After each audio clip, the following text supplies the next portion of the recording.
Yang pertama itu adalah pengertian perencanaan keuangan ya. Jadi perencanaan keuangan itu apa sih gitu. Jadi kalau kita bisa rangkumkan, perencanaan keuangan itu adalah cara untuk mencapai tujuan keuangan perusahaan. Jadi perusahaan itu kan punya tujuan keuangan ya. Jadi pasti dia punya tujuan, banyak tujuan gitu ya. Salah satunya adalah keuangan. Nah, di sini perencanaan keuangan itu gunanya adalah untuk tahu cara-caranya, strategi-strateginya gitu. Nah, kemudian selain itu juga perencanaan keuangan itu berisi tentang pernyataan tentang apa yang akan dilakukan di masa yang akan datang. Jadi langkah-langkah apa aja nih yang mau dipakai gitu kan untuk eh, mencapai tujuan keuangan perusahaan. Misalkan kalian ingin sales atau penjualannya di bulan depan naik gitu ya. Nah, maka apa yang harus dilakukan entah pendanaan secara internal atau eksternal nih gitu atau mau meningkatkan promo-promo atau pokoknya semuanya strategi-strateginya itu dirangkum di perencanaan keuangan ini gitu. Nah, di dalam menyusun rencana keuangan itu sebuah manajemen gitu ya harus menetapkan beberapa elemen kebijakan yang ada dalam keuangan perusahaan itu. Jadi harus mempertimbangkan empat hal ini, empat hal yang kalian lihat di layar gitu ya. Yang pertama itu adalah dari sisi aktiva harus dicek dulu, kemudian rasio solvabilitas atau leverage yang pernah kalian pelajari dulu ya pertemuan kedua itu ada sorry di YouTube ya waktu itu saya bikinkan YouTube video kalian mempelajari rasio-rasio itu kemudian kalian juga harus mempertimbangkan kasnya kas perusahaan dan juga likuiditas perusahaan dan modal kerja. Nah ini keempat ini ada hubungannya sama rasio-rasio keuangan yang kalian telah kalian pelajari gitu. Jadi harus tahu kondisi keuangan perusahaan seperti apa gitu ya untuk sebelum membuat perencanaan keuangan. Nah, selanjutnya yaitu tujuannya. Nah, tujuan dari perencanaan keuangan itu apa sih gitu ya. Jadi, kalau menurut bukunya Pak Made gitu ya, ada 4 tujuan di sini. Bisa kalian lihat di situ ya. Yang pertama adalah examining interactions. Jadi, eh rencana keuangan itu memang harus merancang ya sebuah hubungan gitu ya antara berbagai usulan investasi gitu ya untuk aktivitas operasional perusahaan yang berbeda-beda dan alternatif pendanaan yang tersedia bagi perusahaan. Jadi dengan kata lain gitu ya, dengan kata lain jika perusahaan itu punya rencana untuk ekspansi atau untuk memperluas apa namanya skop usahanya gitu ya atau membuka cabang gitu misalkan dan melakukan investasi baru gitu, maka kita harus tahu dari sumber dananya itu dari mana gitu. Kita harus tahu untuk dana yang dibutuhkan untuk memperluas usaha tadi itu harus jelas nih sumber dananya itu dari mana gitu. Nah, itu yang pertama ya. Yang kedua, tujuan yang kedua itu adalah exploring options. Jadi, tujuan perencanaan keuangan itu kita bisa mengekspor opsi-opsi atau apa ya, peluang-peluang gitu ya. Peluang-peluang pendanaan yang ada gitu. Jadi rencana keuangan memberikan peluang bagi perusahaan untuk mengembangkan, menganalisis, dan membandingkan secara skenario yang berbeda secara konsisten. Jadi ya exploring options itu seperti itu ya. Jadi um, berbagai pilihan investasi gitu ya. Kalau kita punya banyak pilihan nih gitu ya, dihadapkan banyak pilihan dan pendanaan ya yang sekiranya dapat dikaji gitu. Nah, kita harus tahu pengaruhnya terhadap pemegang saham itu seperti apa. Nah, kemudian kemudian dievaluasi gitu ya. Nah, pertanyaannya eh, tentang lini bisnis perusahaan di masa yang akan datang dan sumber pendanaan itu harus jelas dan optimal. Nah, disitulah tujuan dari perencanaan keuangan tersebut. Jadi selain tadi ya merencanakan hubungan, yang pertama examining interactions, kemudian yang kedua adalah exploring options. Terus tujuan ketiga adalah avoiding surprises. Jadi menghindari kejutan-kejutan gitu ya yang ada di masa yang akan datang nih. Nah, kita harus bisa mengidentifikasi dampak yang mungkin bisa terjadi terhadap perusahaan jika terjadi keadaan yang berbeda dengan yang diasumsikan. Ingat, kalau kita baca di sini kejadian keadaan yang berbeda dengan yang diasumsikan, maka ini kalau kita kemarin belajar apa namanya risk and return, maka ini adalah risknya. Ini adalah risiko. Kita harus tahu risiko yang akan terjadi di masa depan gitu ya, memproyeksikan gitu ya. Memproyeksikan risiko-risiko atau kemungkinan-kemungkinan yang terjadi dengan berbeda dengan yang diasumsikan gitu. Jadi kalau bisa kita bisa avoiding itu, kita bisa avoid menghindari gitu ya. Menghindari risiko-risiko tadi itu. Ya kalau risikonya kecil gitu ya mungkin, tapi sekecil apapun risiko kita perlu untuk menentukan langkah yang tepat untuk perusahaan biar nggak sampai risiko yang awalnya kecil karena kita menganggap meremehkan itu akhirnya risiko itu membesar membesar besar dan akhirnya jadi bumerang gitu ya, jadi menghancurkan perusahaan. Nah itu jangan sampai terjadi. Kemudian tujuan yang keempat itu adalah ensuring feasibility and internal consistency. Jadi kalau kita lihat di layar gitu ya, ini adalah hasil yang paling penting dari proses perencanaan adalah mendorong manajemen untuk memikirkan berbagai tujuan dan menyusun skala prioritas. Jadi dari tujuan yang sebelumnya ya kan, 1, 2, 3 tadi, kita kan udah tahu opsi-opsi pendanaan yang ada itu apa aja gitu ya. Nah, setelah setelah kita menentukan opsi-opsi pendanaan, kemudian mempertimbangkan risiko yang ada gitu ya, kemudian potensi pendanaan yang apa namanya yang usulan investasi dan sebagainya gitu, kita harus memikirkan skala prioritasnya juga. Jadi mana nih yang harus didahulukan gitu. Jadi itulah tujuan perencanaan keuangan. Pasti ada skala prioritas, tidak mungkin semuanya itu diprioritaskan. Pasti ada rank-nya gitu ya, rank 1, 2, 3, 4, mana yang mau didahulukan, mana yang lebih urgent gitu ya. Nah, urgent sama important itu beda ya. Kalau urgent itu kan memang harus segera dilaksanakan, kalau nggak dilaksanakan ya itu akan berakibat fatal gitu. Nah, kita harus tahu skala prioritasnya seperti apa. Nah, itu dari ensuring feasibility and internal consistency. Sampai sini ada yang ditanyakan? Belum, Bu. Oke, kalau belum ada, saya lanjutkan. Sorry, kepencet.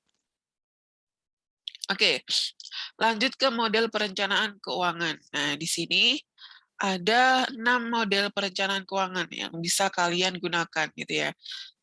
Istilahnya stylenya gitu ya. Ya, yang pertama itu adalah sales forecast. Nah, sales forecast itu perencanaan penjualan. Jadi, rencana penjualan yang didasarkan gitu ya dari ini kalau kalian lihat di layar, rencana penjualan yang didasarkan pada ramalan penjualan di masa yang akan datang, serta rencana investasi dan pendanaan diperlukan untuk mendukung rencana penjualan tersebut. Jadi, eh, kita bisa membuat rencana gitu ya berdasarkan informasi perkiraan atau ramalan gitu ya penjualan di masa yang akan datang. Nah, ini bisa dilihat atau bisa menggunakan juga dengan eh, data dari penjualan-penjualan sebelumnya gitu ya. Jadi kan sebuah perusahaan itu perusahaan yang baik itu kan biasanya mencatat keuangannya ya. Jadi tahu nih berapa penjualan dari bulan-bulan sebelumnya atau dari tahun-tahun sebelumnya. Nah, untuk model perencanaan keuangan sales forecast gitu ya, itu data dari historical data tadi itu dibutuhkan untuk meramalkan gitu ya. Salah satu salah satu data yang bisa digunakan untuk meramalkan penjualan di masa yang akan datang gitu ya. Jadi kita tahu nih, oh penjualan trennya itu kalau mau Ramadan kayak gini penjualannya naik gitu ya. Maka otomatis kita mau bikin rencana keuangan untuk Ramadan gitu ya. Kita tahu data penjualan Ramadan tahun-tahun sebelumnya itu biasanya naik 300% misalkan. Nah, maka kalian sebagai tim manajemen perusahaan atau manajer keuangan itu bisa memproyeksikan, oh kurang lebih penjualan di Ramadan kali ini juga ada kemungkinan sama atau bahkan naik kayak gitu. Nah, itu bisa dilihat dari historical data itu. Itu ya untuk sales forecast. Terus kemudian yang kedua itu adalah ya ini yang pertama ya. Yang pertama, kemudian yang kedua ini adalah ini. Ketiga itu adalah aset. Keempat itu adalah ini. Ini maplak. Nah, ini.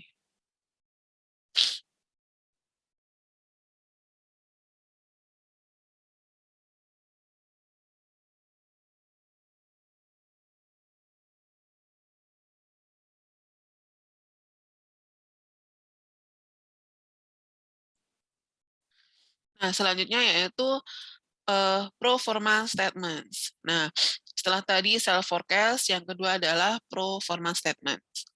Pro forma statement itu apa sih gitu ya? Jadi pro forma itu adalah model perencanaan keuangan yang paling tidak itu dia menghasilkan berbagai laporan yang didasarkan beberapa faktor penting seperti ramalan penjualan. Jadi kalau self forecast itu hanya meramalkan penjualannya aja, gitu ya. Jadi dia tidak otak-atik di bagian yang lain.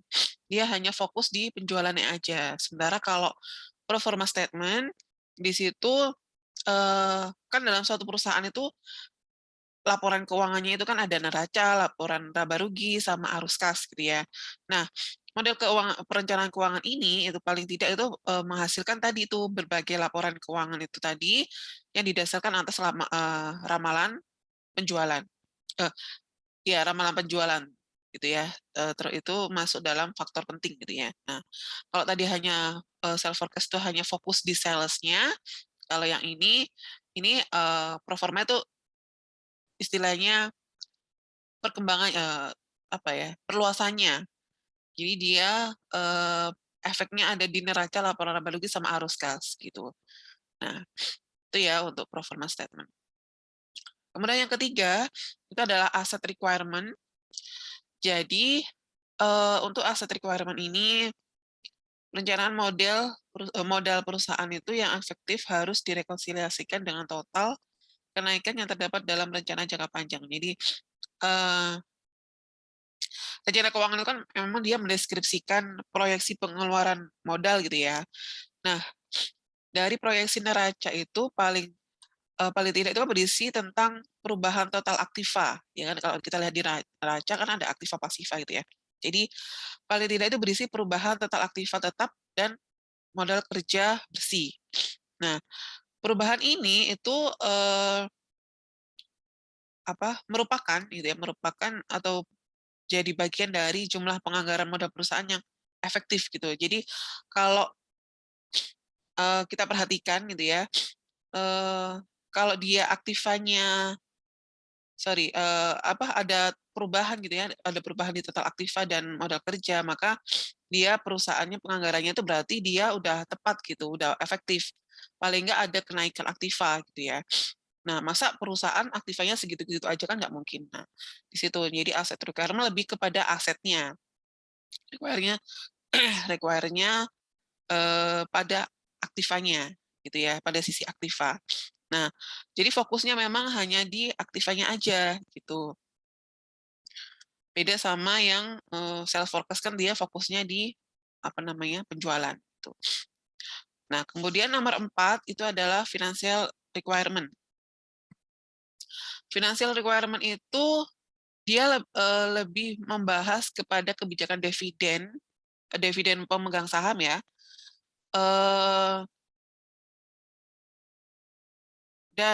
Pemegang saham sebagai bagian dari keputusan pendanaan internal. Jadi ya dia fokusnya ke dividen perusahaan dan kebijakan utang. Jadi dia kalau ada jenis pendanaan itu ada dua, internal dan eksternal gitu ya. Kalau internal itu kan bisa dari itu dividen pemegang saham. Kalau eksternal itu adalah melalui utang gitu ya. Nah, nanti kalau financial requirement itu akan memfokuskan di itu. Jadi fokus perusahaan ini butuh uang gitu kan. Perusahaan ini butuh uang untuk butuh modal gitu ya, butuh modal untuk pengembangan investasi, pengembangan perusahaan.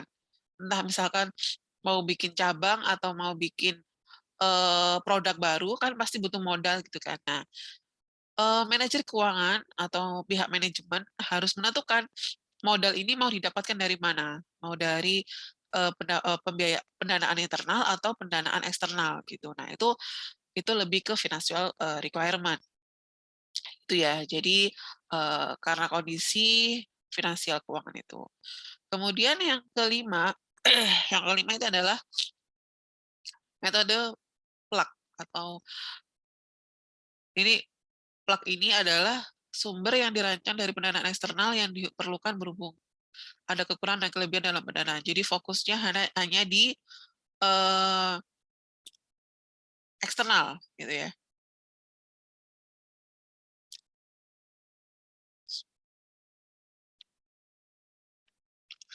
Nah, setelah perusahaan itu kan kalau tadi ya setelah 1, 2, 3, 4 itu ya model perencanaan 1, 2, 3, 4 itu kan setelah menyusun ramalan penjualan kemudian estimasi pengeluaran untuk aktivanya gitu ya, pendanaan baru mau yang pakai apa gitu. Nah, biasanya gitu ya total aktiva perusahaan itu akan melebihi jumlah modal dan utang perusahaan. Nah, perlu adanya balance di sini, harus ada keseimbangan. Nah, di sini metode plug ini nanti akan menyeimbangkan itu gitu. Gitu ya. Terus kemudian untuk yang economic assumption, asumsi ekonomi seperti namanya, gitu ya, seperti nama modelnya, di situ kita menggunakan asumsi-asumsi ekonomi secara makro. Jadi kalau dulu kita pernah belajar ekonomi makro gitu ya, yang termasuk dalam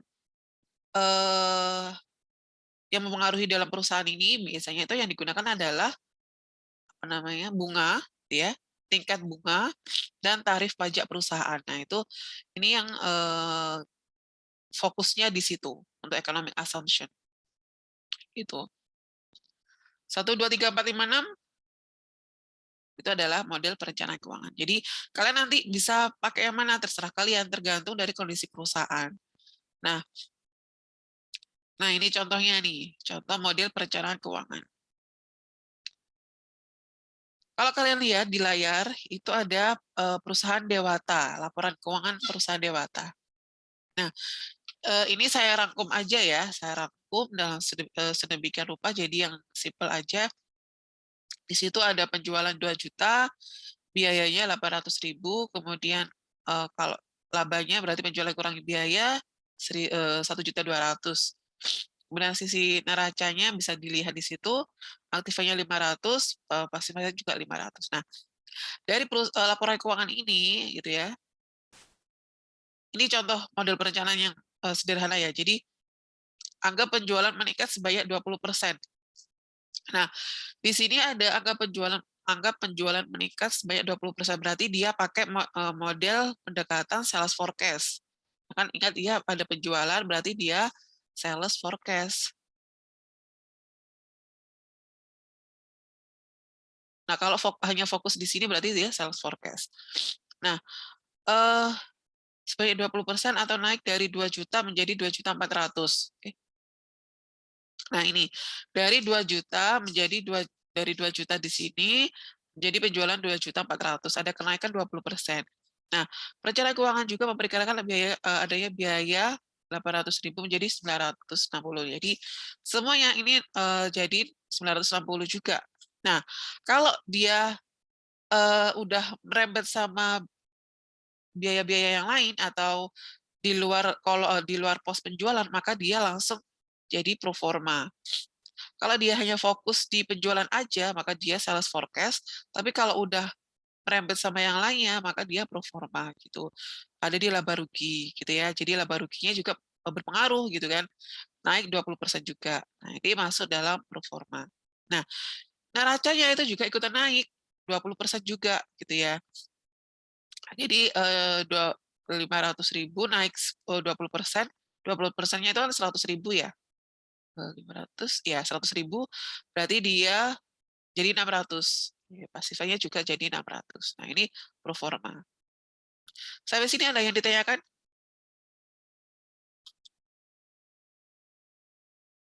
Belum ada, Bu.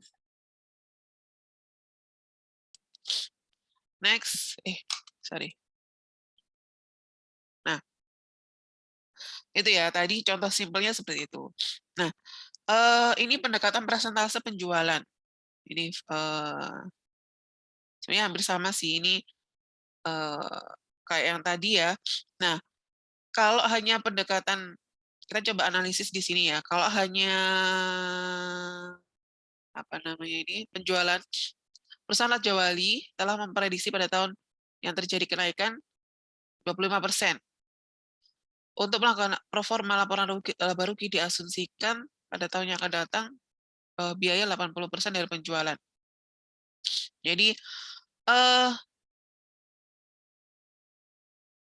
kita pakai apa namanya tadi? Self forecast ya yang pertama, tapi karena dia udah merembet sama yang lain, jadi dia pro forma. Nah, coba di sini dia dari penjualan 1 juta, pengennya tahun depan ada peningkatan nih 25%. Nah, penjualan naik 25%, maka jadi 1.250.000. Biayanya juga sama, dia naik jadi apa namanya? Jadi dari 800 jadi 1 juta gitu ya. Nah, kalau dia ada dividen dan laba ditahan, nah di sini ada dividen dan laba ditahan, maka dia untuk dividen dan laba ditahan juga proporsinya harus disamakan dengan laporan yang sebelumnya. Kalau dividen ini kan dividen dan laba ditahan kan didapatkan dari laba bersih ya kan. Laba bersih mau dibagi kemana nih? Ada 2 di sini. Nah, kalau ditotalkan sama dengan 132 kan. Nah, dari 132.000 ini mau dividen ternyata 44.000 dan laba ditahan 88.000. Nah, kalau kita presentasikan gitu ya, dividennya itu adalah sebesar proporsinya itu 0,33. Ini dari 44.000 dibagi 132. Nah, atau kita lihat di sini lah ya. Sebelah kanan ini udah ada proporsinya, udah saya hitung. Nah, laba ditahan juga proporsinya 0,66. Nah, karena dia laba bersih setelah diproyeksikan naik 25%, itu juga naik laba bersihnya, maka dividen dan laba ditahannya itu juga naik juga, tapi proporsinya tetap gitu ya. Proporsinya masih tetap, tapi jumlah dari laba bersih yang dibagikan itu berbeda. Jadi gitu. Nah, ini 165 kali 0,33 kan segini ya. Kita bulatkan lah ya. Jadi 55, kalau di total jadi 165 gitu. Nah, ini adalah proyeksi. Sebenarnya gampang kalau kita dulu SMA ya belajar matematika gitu, ya kalau ada peningkatan sekian, maka penjualan dan lain sebagainya juga naik sekian gitu ya. Nah, hanya saja gitu ya, bagaimana sih Bu kita bisa menentukan, oh penjualan kita 25% nih di periode yang akan datang, diproyeksikan segitu, diprediksikan. Nah, angka 25% ini bisa kita ambil dari penjualan tahun sebelumnya. Oh, rata-rata kenaikannya adalah sekian 25% misalkan, atau sekian 20%. Tapi kalian saya pengen tahun ini tidak hanya 20% kayak tahun lalu, pengen naik jadi 25%. Nah, itu bisa dijadikan persentase apa namanya prediksi penjualan itu. Ini juga sama. Nah, sebentar.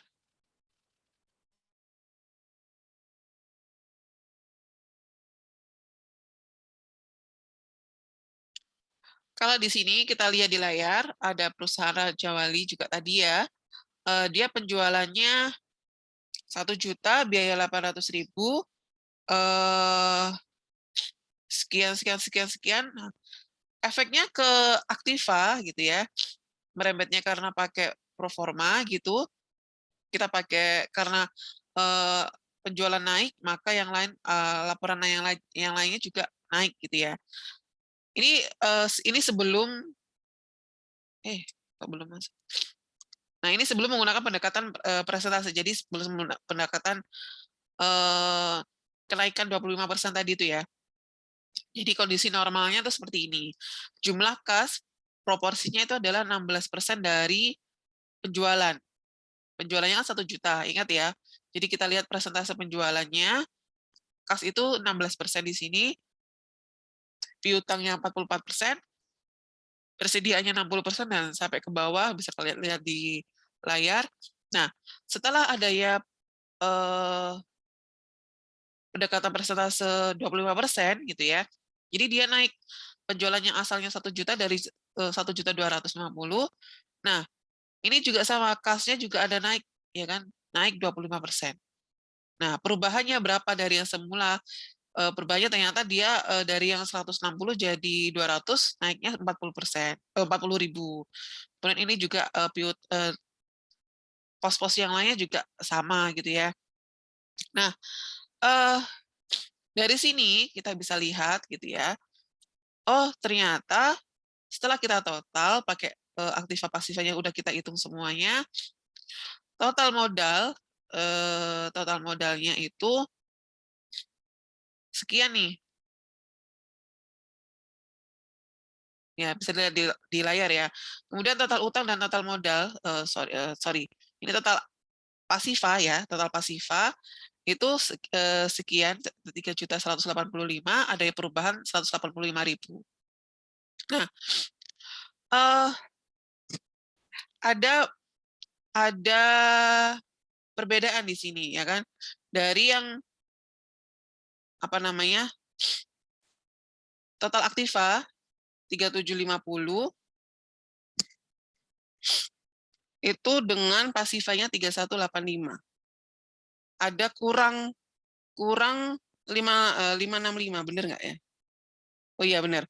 Jadi ada selisih atau kurang dana nih. Kan aktivanya kalau kita tadi lihat setelah kita hitung pakai 25%, itu aktivanya jadi 3750. Kalau kita pasifanya, kalau kita total 3185, kan pasifa sama aktiva harus balance kan. Nah, kurang ternyata nggak sama. Maka kita butuh dana luar nih 565.000 ini. Nah, ini namanya EFN, external funding needed. Saya lihat contekan kalau nggak salah EFN itu external funding needed. Oh ya, external financing needed atau EFN. Itu adalah kebutuhan dana yang berasal dari luar perusahaan. Jadi dari hasil perhitungan ini bisa kita simpulkan kalau mau meningkatkan penjualan sebanyak 25% gitu ya, maka perusahaan itu butuh utang sebanyak 565.000 gitu, karena dana yang ada di dalam perusahaan itu nggak cukup gitu ya, nggak cukup nih. Nah, maka butuh 565.000 gitu ya. Nah, itu bacanya seperti itu. Oke, sampai ini tadi ada pertanyaan kah?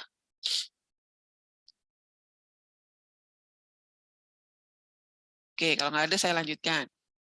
Nah, di sini pendanaan dan pertumbuhan, hubungannya apa sih gitu ya antara pendanaan dan pertumbuhan. Jadi, kalau kita tadi lihat ya di sini, perusahaan dia pengen naik 25%, dia butuh dana utang sebanyak sekian. Nah, berarti kalau kita lihat dari ini aja ya, dari layar ini, perhitungan ini, maka perusahaan itu bisa tumbuh kalau ada dana eksternal gitu kan, kalau kita lihat hitung-hitungannya. Karena dia aktivanya nggak cukup, akhirnya dia memutuskan pendanaan eksternal gitu. Nah, kalau kita lihat di sini, pendanaan terdapat hubungan antara pertumbuhan dan kebutuhan pendanaan eksternal itu hubungannya positif, gitu ya. Jadi bukan sorry bukan positif, jelas ada hubungannya gitu ya. Lebih tepatnya kalau bahasanya atau diksinya itu kebutuhan pendanaan eksternal, kebutuhan pendanaan eksternal itu dan pertumbuhan itu punya hubungan yang jelas, saling berhubungan gitu, saling berkaitan. gitu ya. Jadi jika semua faktor lainnya itu tetap gitu ya, apa namanya, laporan pos-pos yang lainnya itu tetap, tapi ingin nih pertumbuhannya naik gitu ya. Nah, dia bisa melakukan pendanaan eksternal gitu. Kalau tidak diasumsikan tidak ada apa namanya, adanya perubahan di pos-pos yang lain gitu ya. Dia nggak ada dia tidak ada penambahan dari sisi aktiva, tapi dia butuh untuk peningkatan modal, peningkatan penjualan, maka dia butuh modal lebih, maka dia bisa menggunakan pendanaan eksternal. Nah, di sini bisa kita lihat pertumbuhan itu ada dua, gitu ya, pertumbuhan internal dan pertumbuhan yang sustainable, gitu ya, atau yang berkelanjutan, gitu. Nah, kalau pertumbuhan internal ini rumusnya kita menggunakan ROA. Ada yang masih ingat ROA itu apa? ROA.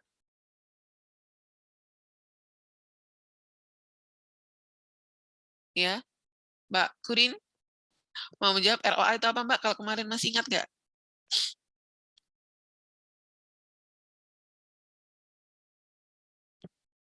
ROA, return After tax On asset. profit. On asset. return on asset. Jadi dia pakai aset ya, betul. Makasih loh ya tadi yang bantuin jawab.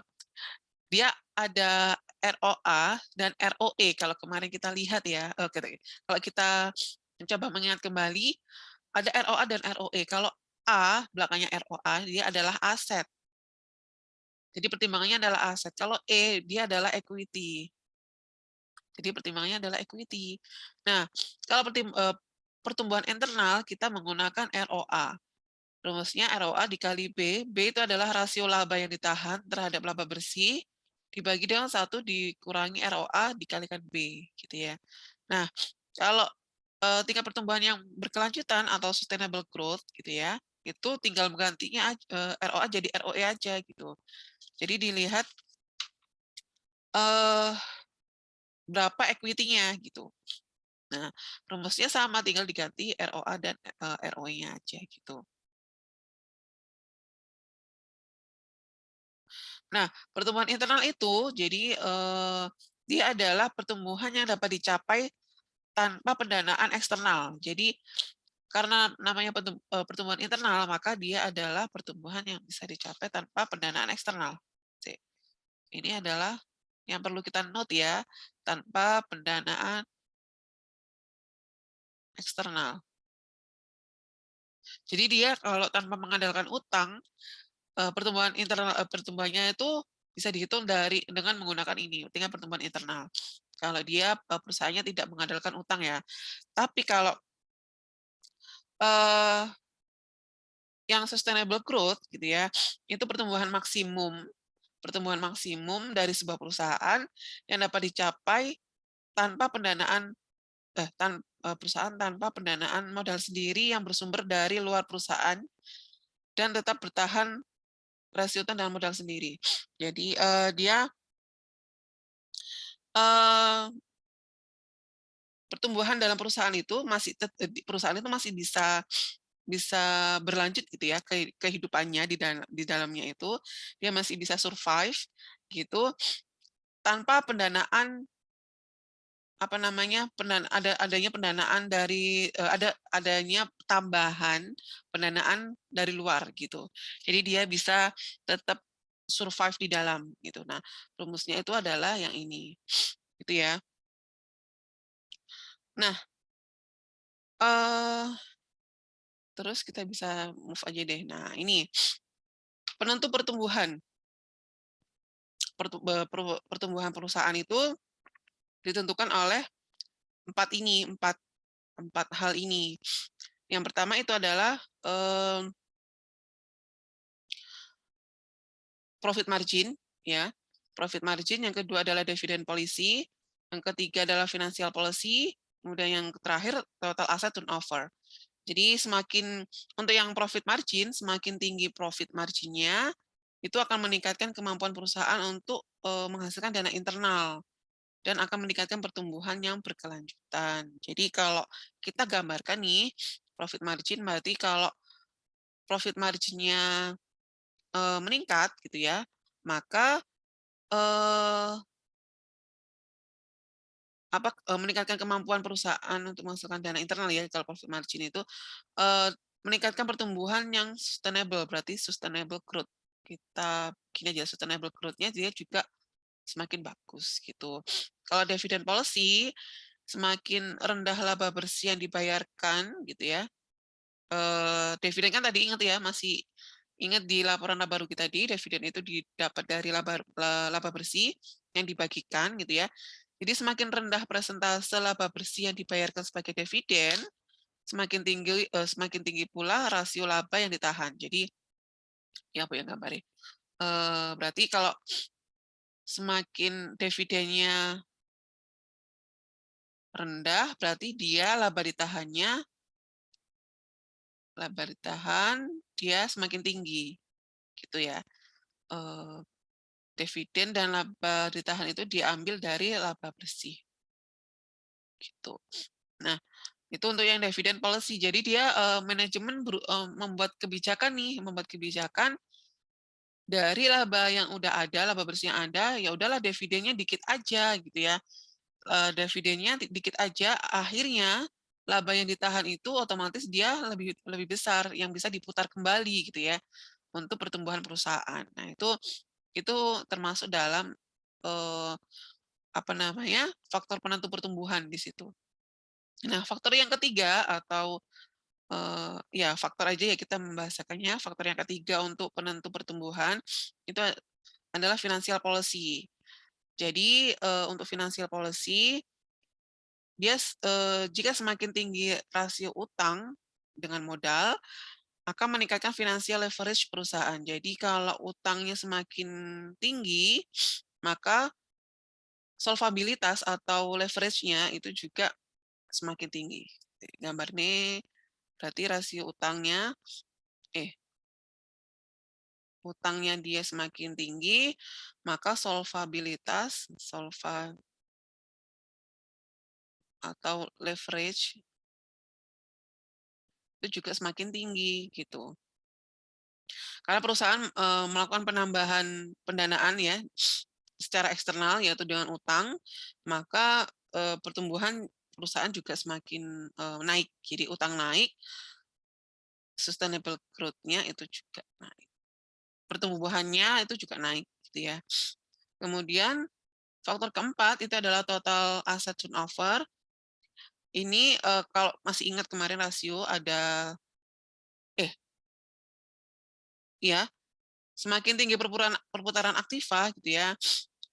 Berarti semakin besar pula kemampuan perusahaan untuk menghasilkan penjualan dengan menggunakan setiap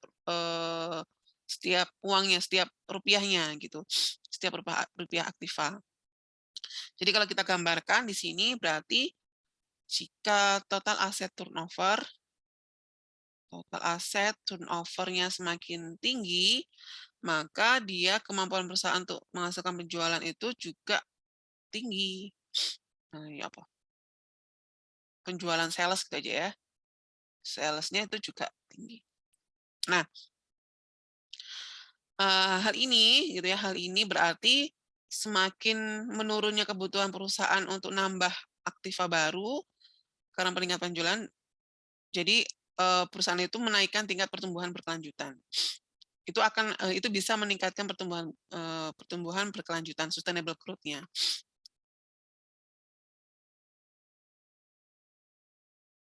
Oke.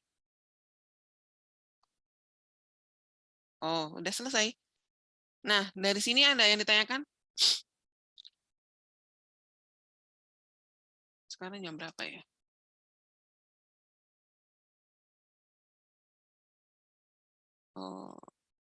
9.27. Oke. Kita udah 40 menit nih, udah kurang lebih 40 menit. Oke, ada yang ditanyakan sampai sini? Kalau tidak ada, PR-nya buat kalian itu adalah melihat video YouTube yang insya Allah nanti malam saya unggah, itu tentang apa namanya, apa ya tadi saya bikin videonya? Time value of money kalau nggak salah. Tema yang akan datang itu time value of money, konsep nilai waktu uang. Nah, mungkin di sini udah pernah mendengar ya, future value, present value. Dulu diajarin nggak ya di SMA kalian? Future value, present value, atau matematika ekonomi ya. Itu mungkin bisa kita rewind lagi, kita refresh lagi ingatan kita gitu ya. Jadi kalian diharapkan untuk melihat itu dan pertemuan selanjutnya kita akan mendiskusikannya. Jadi kalian diharapkan bisa sebelum kuliah mulai kalian sudah menonton video yang sudah saya bagikan gitu ya. Kalau kemarin kan kalian saya kasih tuh video, kasih PR, bingung. Nah, sekarang saya kasih video, kita diskusikan lagi gitu ya. Kita diskusikan lagi, kemudian baru akan saya kasih tugas gitu. Kita coba pakai metode ini ya. Nah, oh iya ada dua, sorry. Ada dua, itu adalah time value of money dan suku bunga dan penilaian obligasi. Jadi ada dua video. Insya Allah saya upload hari sekarang Jumat, Sabtu ya. Jadi insya Allah Sabtu, paling lambat Sabtu, kalian tugasnya nonton itu, kemudian kita diskusikan di minggu depan, Jumat minggu depan. Oh ya, Jumat minggu depan itu karena udah puasaan, jadi jamnya kita berubah ya, jam masuknya itu nggak 9.40 lagi, jam berapa ya, saya lupa. Kita masuknya itu jadinya jam setelah Ramadan, itu ada perubahan jam.